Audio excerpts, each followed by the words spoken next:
Hi everyone, welcome to another episode of With Summit Fire. I'm Battalion Chief Don Nelson, and I hope you've been watching the previous episodes. I hope they've been interesting.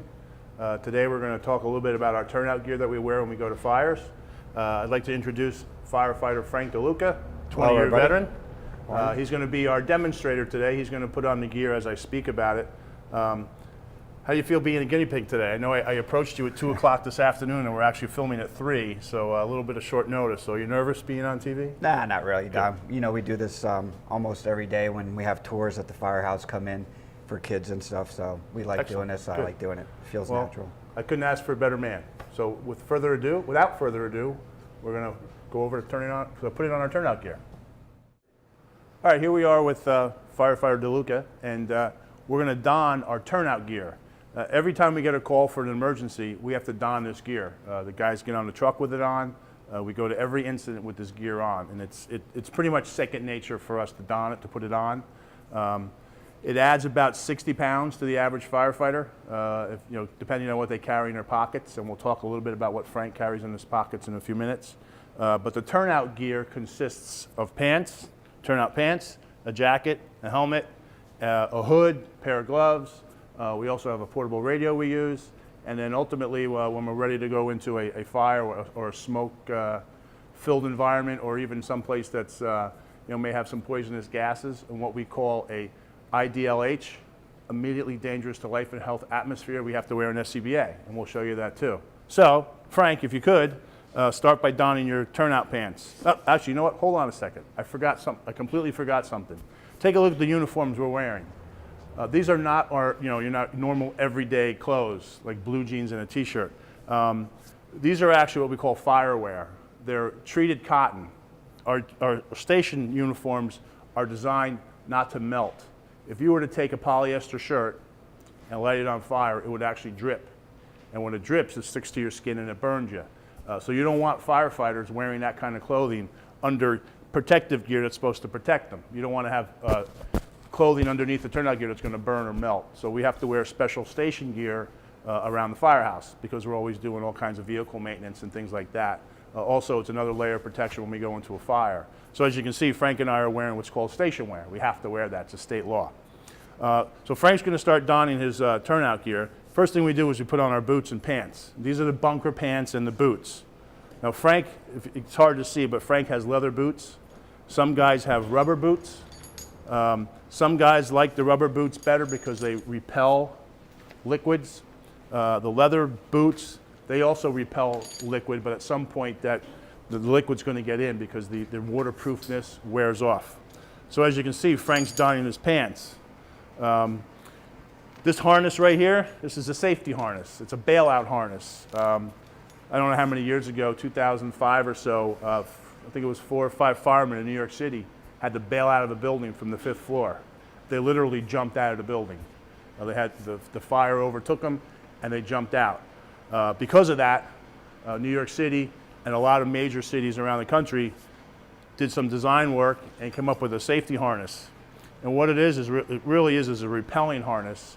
It encompasses the firefighter, has a harness around his legs. We have a bailout hook here. We hook over the windowsill. We literally lay over the side of the windowsill and we just fall down. We fall out of the window. The hook, which is kind of hard to show you, hooks onto the windowsill. It holds us. And then we have a locking mechanism that allows us to slide down the rope. We'll probably show that in a future episode.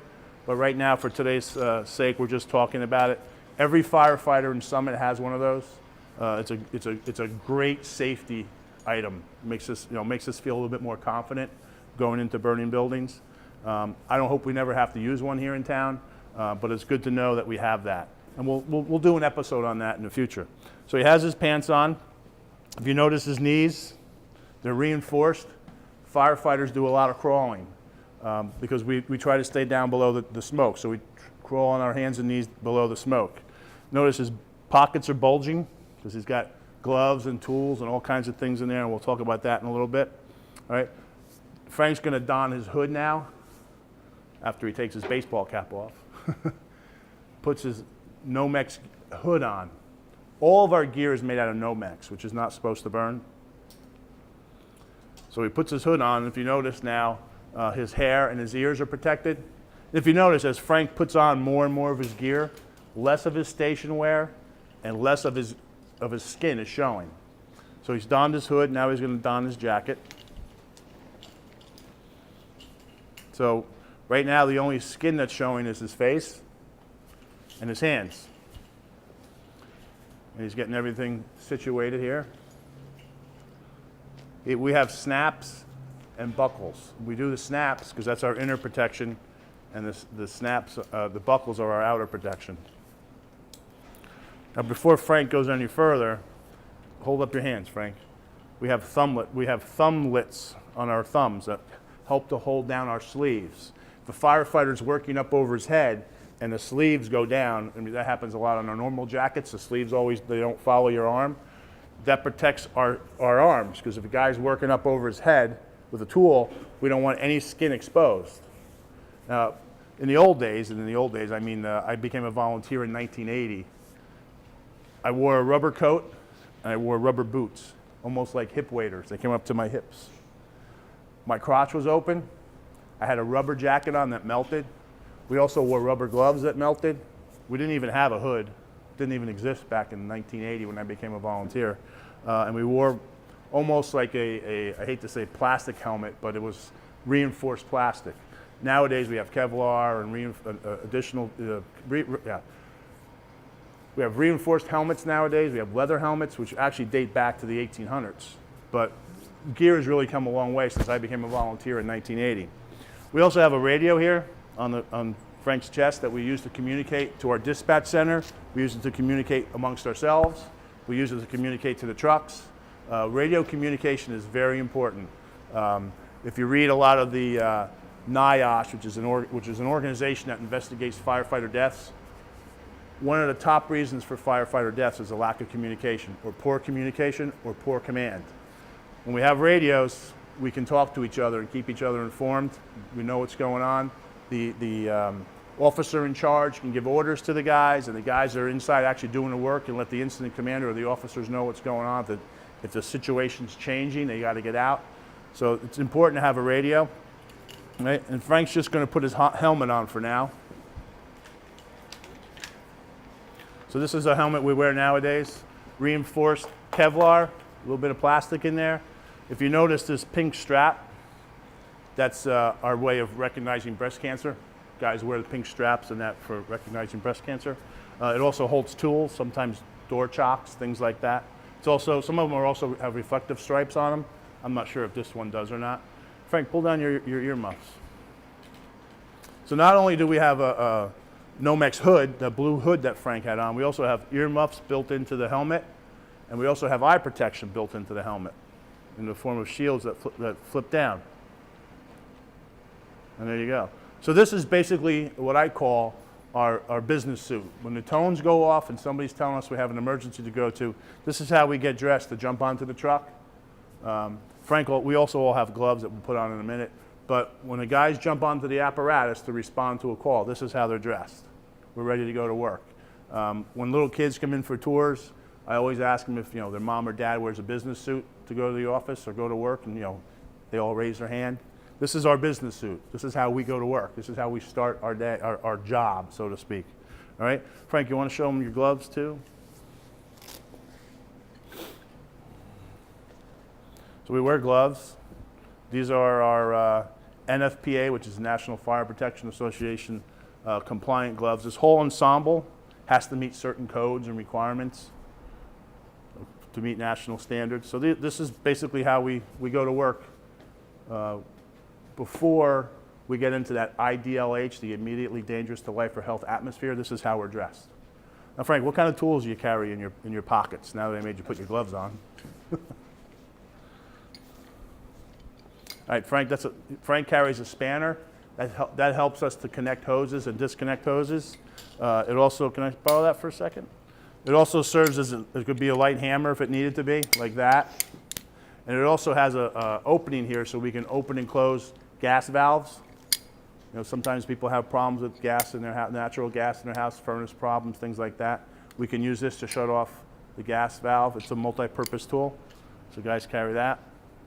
Simple piece of wood. You probably throw these away if you're a woodworker or you do some minor household work around the house.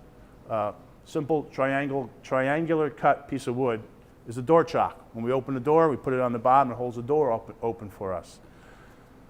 This simple piece, believe it or not, makes gaining, once we open a door, we don't want it to close and relock. So we just place this underneath the door to keep the door open. The worst thing that can happen to a firefighter is we force entry to a building. We do not chock the door. We stretch our hose line into the building. The guys are inside on a hose line, and then they ask for water to be charged into the hose. The outside door that we just forced open closes on the hose before it's charged. And then when they charge the hose, the door sits on top of the hose and acts like almost like a clamp, and the water won't go past that hose. So basically it stops the water at the door that we forgot to chock open. Does it happen? Absolutely. Using that little piece of wood makes all the difference in the world. Everybody carries some sort of pliers to cut wire, and you ask why. We're not electricians, but what happens is, just take a look around your house. Maybe down in your basement you have a drop ceiling. That drop ceiling's held there by wire. When the wire melts and it falls down and we're crawling through it, we might get trapped in it, and I'll show you in a little bit with when we put on our air bottle where all that wire can get stuck. So a guy might have to reach around back and cut wires, crawling down a hall in a business. Think of all the cables that are run above the ceiling, communications cable, electrical cable, all kinds of wires are above the ceiling. If we're in there crawling down a hall, going to fight a fire, and that ceiling falls on us, all those wires are falling on us. So we have to have a way to cut them to get out. So most of the guys carry pliers. Now this is, these are carabiners that we carry. Also this is another harness or another webbing that Frank carries with him. It's probably 25, 30 feet long. This is an addition. Guys carry all kinds of tools that they're comfortable with. Frank carries this for numerous reasons. It could be a search line. He could hook it off on a banister at the front door of a house. Hook it off, crawl in, do a search looking for somebody. And when it's time to go out, he just follows the line back. It could be a search line. It could be another rescue harness. If he has to bail out of another window and this doesn't deploy quickly, or he forgets about that and uses that, wraps that around something, slides down the webbing. Is it the safest thing? Yeah, some can debate that question, but it'll absolutely work. I used to carry one of those myself, but now that we have the harness, I use the harness. Lifting things, we can lift things with it. We have a ladder truck behind us. We could use that to lift something as long as we don't overload the webbing. So it has multiple uses. So guys carry all kinds of things in their pockets. Frank just carries what he feels comfortable with. You have anything else in there? No, I think that's about it. Okay. So this is... Extrication gloves. Oh yeah, I forgot about the extrication gloves. We were just issued extrication gloves by our department. Where's your firefighting gloves? There they are. Just to compare the two, extrication gloves are less bulkier than firefighting gloves. These offer protection from cuts and heat and flame. Again, these extrication gloves offer protection from scrapes and cuts and things like that and sharp edges. They're not designed for firefighting because they have some plastic and rubber on them, so they'll melt. These have a barrier inside that will protect us from blood and things like that, bodily fluids. But they're not as thick as the firefighting gloves, so our dexterity is a lot better. So these just came out a couple weeks ago, so I completely forgot about those. Those are in my turnout gear as well. All right. So right now, Frank's dressed. He's got about, 50, 60 pounds of extra weight on him. During the summer, it's hot. During the winter, it's great because it keeps you warm. All right. So we've done that. Let's talk about our SCBA. Let me grab that. I'll get it, Frank. Stay there. This is our SCBA. Oh. Everybody thinks it's a bottle of oxygen. It's not a bottle of oxygen. What happens when you put oxygen in a fire? The fire burns hotter, right? Oxygen also helps fire burn faster so it could explode. All this really is compressed air. You take a deep breath, put it into your lungs. Well, we take the air that you breathe into your lungs and we compress it with a machine, and this is compressed air. It's 4,500 pounds. This bottle is designed by the manufacturer to last 30 minutes of work. However, in reality, this bottle lasts about 15 minutes because when a guy's in a fire, He's crawling around, he's carrying hose, he's pulling things, he's pulling ceilings, he's in a stressful situation, so he's breathing heavier. The bottle actually lasts about 15 minutes. Now, depending on the firefighter's physical fitness, it could last a little longer, and it could go a lot quicker. It depends on what kind of shape he's in. We practice air management, sometimes skipping a breath, we practice that. We practice working on our technique so we're better at it and we know what we're doing. We try to work on not being as stressed when we go to these incidents, but when you're going into somebody's house and you don't know the layout of the house and there's possibly a rescue you may have to make, stress level is pretty high. So these things go pretty quick. Our normal work routine is 2 bottles. If a guy goes through 2 bottles, he's got to take a break. Again, some guys go through bottles quicker than others. All right, let's put this on, Frank, if you don't mind. Now, normally a guy would put this on by himself because we have him stationed or positioned on the truck, so for easier donning, as we call it. But if you see Frank's positioning it on his back, we have a waist strap that we have to snug up, and then we have shoulder straps. This bottle is supposed to rest on the back, the small of your back. That's where most of the weight's supposed to rest. So once he tightens the waist strap, he'll loosen the shoulder straps. There's a gauge here that tells him how full the bottle is. Once I turn the bottle on, we'll take a look at that. Then we have the mask. Now, if you notice, before he puts the mask on and we move forward, the only part of his body that's exposed right now without his helmet is his head and his hands. Well, we have gloves to protect his hands. We have a helmet and a hood and those ear muffs to protect the upper part of his head, but his face is open. Now, the mask obviously fits over his face, but it doesn't offer thermal protection. So that's kind of the weak link there. It protects him to a certain temperature, and probably 150, 200 degrees at the most. This whole ensemble, the turnout gear, the black turnout gear, is designed to withstand 700 degrees. I don't know about you, but I get hot at about 100 or 90 degrees in the summertime. I really don't want to fight 700 degree temperature. Firefighter might last a minute at 700 degrees. I'm going to tell you a little story. When I first got on the job, we had some older firefighters here, and they always used to tell us, when you're crawling into a fire, if your ears are getting hot, it's time to get out. So if you ever see a guy walking around or a woman walking around with funny ears, they're either a boxer or they're an old firefighter.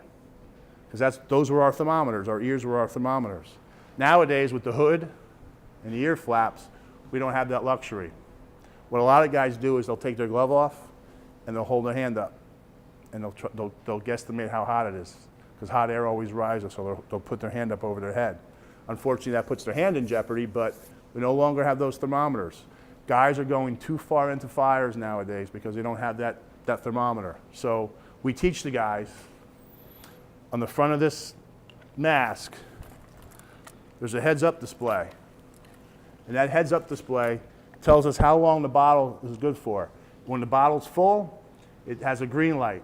When the bottle's half full, it's a yellow light. When the bottle's running out of air, it turns red.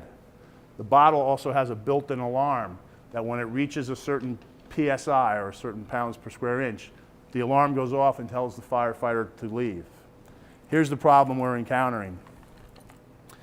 Frank and I go to your house, and you tell us there's somebody on the 3rd floor. We have no idea what your house is like. We've never been in your house. We may have, being from Summit, but all chances are we probably haven't. We don't know the layout of your house. We don't know where people like to hide, things like that. So we got to crawl in your front door, find the stairs, find our way to the 2nd floor, find our way around the 2nd floor, find the stairs to the 3rd floor. That might take us 10 minutes. Well, Frank and I are breathing heavy because we're in a stressful situation.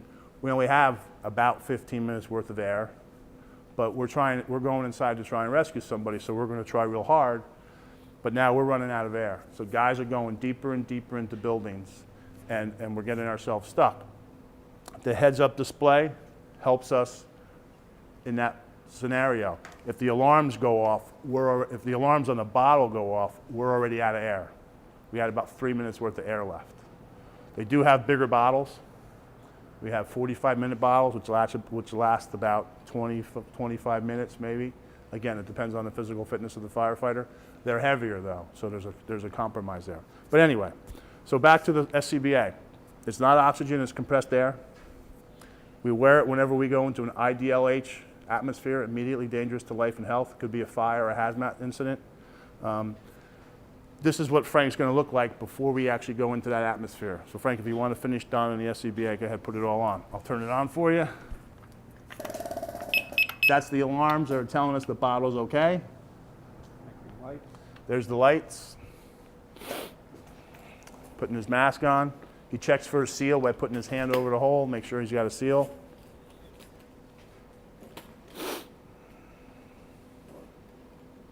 There he goes, checks for a seal.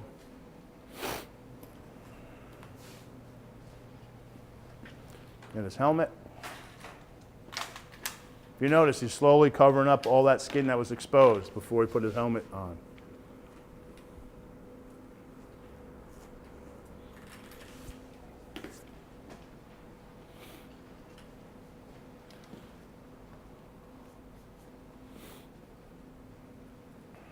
Slowly putting his stuff on for demonstration purposes. Go ahead, go on air, yep. All right, Frank is now on air. Frank is now ready to go into that smoke-filled building, or maybe on the highway, go down to check out a truck that has hazardous materials in it. This is ready to go to work. Now we just took, I don't know, 10, 15 minutes maybe to put this on. On average, just to put the turnout gear on, the guy's doing it in 30 seconds. By training, we train to put the SCBA on and the mask and be on air in less than 60 seconds. The average time is about 42 seconds.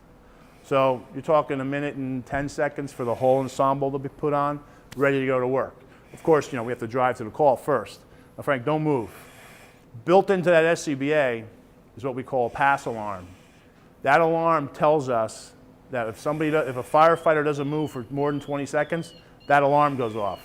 And it gets louder and louder and louder. And what that does, I'm going to shut that off. There you go. What that alarm tells us is that a firefighter's down. Now, if you listen to some videotape of 9/11, you may hear those alarms going off in the background. And that's because all those firefighters were down, and that's kind of how they searched for them. So they call it a pass alarm. It goes off after 20 seconds. The downside of that, if you're a lazy firefighter and you forget it's on, it's going to go off, and the officers are going to know you're not doing anything. So that's just a little joke. We don't have lazy firefighters around the firehouse. But this is our ensemble. This is ready to go to work. Frank, once you get down, this is how we go into somebody's house. We crawl. And that's what we do. That's what we do. That's how we spend our time fighting fires. He's dragging a hose, carrying a tool, and that's what we wear. If you ever want to see a guy put it on in person, come by the firehouse. We're happy to show you. We're here 24 hours a day, 7 days a week, all the time. We'll be glad to show you what we do. Stop by. Frank, you want to get out of that? Yeah, it gets a little hot, especially when the heat's on. So let me turn this off for you. But, guys wearing this stuff, could work for a couple hours before, they'll do the 2 bottles after about half an hour or so, and then they'll have to go back to work doing something else. So they'll wear this gear. I've been at fires. There was an old sporting goods store on Broad Street where Slino Dwayne's lower shop is now, Masco Sporting Goods. We were there for a day and a half. And we're wearing this stuff all the time. It gets heavy. Let me help you with that.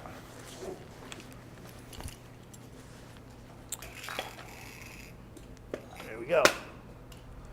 All right. That's it for our turnout gear episode. Hope you enjoyed it. If you have any questions, feel free to call us. Stop by, see us anytime. Thanks for viewing. Frank, thanks for your help. Thank you. No problem.